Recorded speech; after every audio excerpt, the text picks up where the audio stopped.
नमस्कार, प्रणाम और सत श्री अकाल दोस्तों। मेरा नाम निशांत कुमार है और आप देख रहे हैं एनकेपी प्रतियोगिता 2.0। तो आज हम हरित क्रांति से प्रश्न लेकर के आए हैं। तो हरित क्रांति से आज प्रश्न लेकर के आए हैं तो कोई खास वजह तो नहीं है, लेकिन हाँ, जो भारत में जो हरित क्रांति करवाए थे वो कल दुनिया को अलविदा कह गए। तो भगवान उनकी आत्मा को शांति दे, भगवान उनकी आत्मा को मोक्ष प्रदान करे। तो चलिए हम लोग आज हरित क्रांति से संबंधित सामान्य ज्ञान को देखेंगे, इसके साथ साथ साहित्य व्याख्या को भी हम लोग अच्छी तरीके से देखेंगे। ठीक है, तो पहला प्रश्न है, 20वीं शताब्दी में नई कृषि रणनीति को अपनाने के लिए भारत में हरित क्रांति की शुरुआत कौन से दशक में की गई थी? तो पहला ऑप्शन है 1960 के दशक, 1970 के दशक, 1950 के दशक या 1990 के दशक। तो विकल्प बी इसका सही उत्तर हो जाएगा। अब व्याख्या को हम लोग देखते हैं। तो व्याख्या क्या कहता है, व्याख्या को क्या देखते हैं। तो व्याख्या, हरित क्रांति से अभिप्राय देश के सचित एवं असचित कृषि क्षेत्र में अधिक उपज देने वाले संकर तथा वर्ण्य बीजों के उपयोग से फसल उत्पादन में वृद्धि करना है।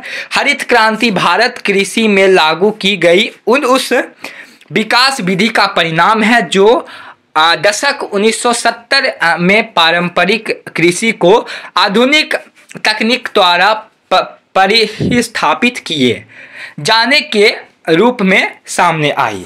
तो इसलिए विकल्प बी इसका सही उत्तर हो जाएगा।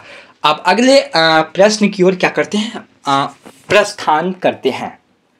ठीक है, तो निम्नलिखित में से किसने भारत में कृषि उद्यान बढ़ाने के लिए सदाबहार क्रांति शब्द का उपयोग किया? Norm Borlaug, MS. Swaminath, Rajkrishna या R.K.B. राव? तो विकल्प बी इसका सही उत्तर हो जाएगा। व्याख्या को हम लोग देखते हैं। एम.एस. स्वामीनाथन ने उत्पादन और उत्पादनकर्ता में वृद्धि के मार्ग को उजागर करने के लिए सदाबहार शब्द क्रांति या शब्द का उपयोग किया, इसलिए विकल्प बी इसका सही उत्तर हो जाएगा। अब इस प्रश्न को बढ़िया से सुनिएगा, ठीक है ना। विश्व में हरित क्रांति के जनक कौन है? विश्व में जो हरित क्रांति करवाए थे उनके जनक कौन है? तो Norm Borlaug, MS. Swaminathan, Ramakrishna, R.K.B.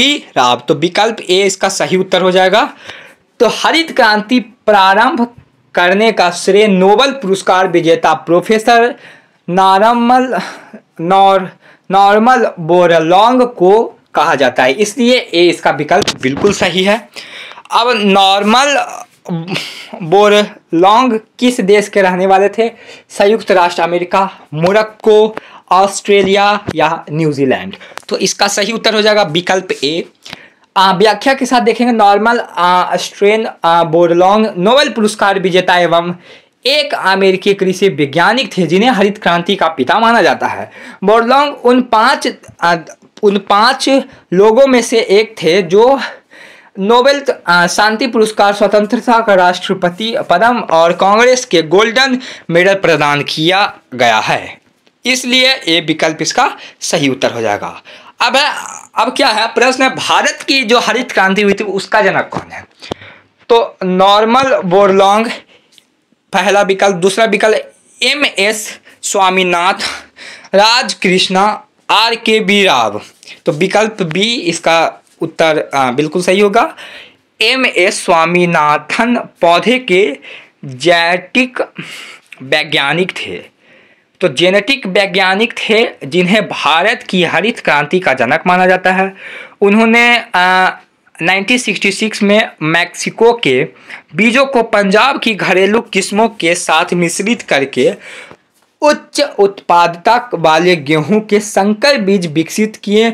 उन्हें विज्ञान एवं अभियांत्रिकी के क्षेत्र में भारत सरकार द्वारा सन 1972 में पद्म भूषण से सम्मानित किया गया, इसलिए विकल्प बी इसका बिल्कुल सही जवाब होगा। अब आगे बढ़ते हैं। तो निम्नलिखित में से हरित क्रांति को संदर्भित करता है?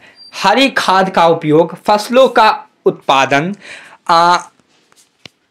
उच्चतम पैदावार विविधता कार्यक्रम हरित वनस्पति। तो विकल्प सी सही होगा उत्तर। अब व्याख्या को देखते हैं।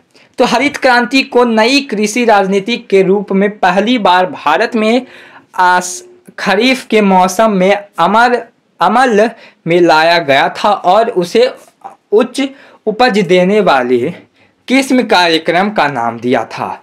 इस क्रांति को एक पैकेज के रूप में पेश किया गया क्योंकि मुख्य तौर पर यह कार्यक्रम नियमित तथा पर्याप्त सिंचाई, खाद उत्पादन, उपज देने वाली किस्मों के बीज, कीटनाशकों पर निर्भर था। इसलिए विकल्प सी इसका सही उत्तर हो जाएगा।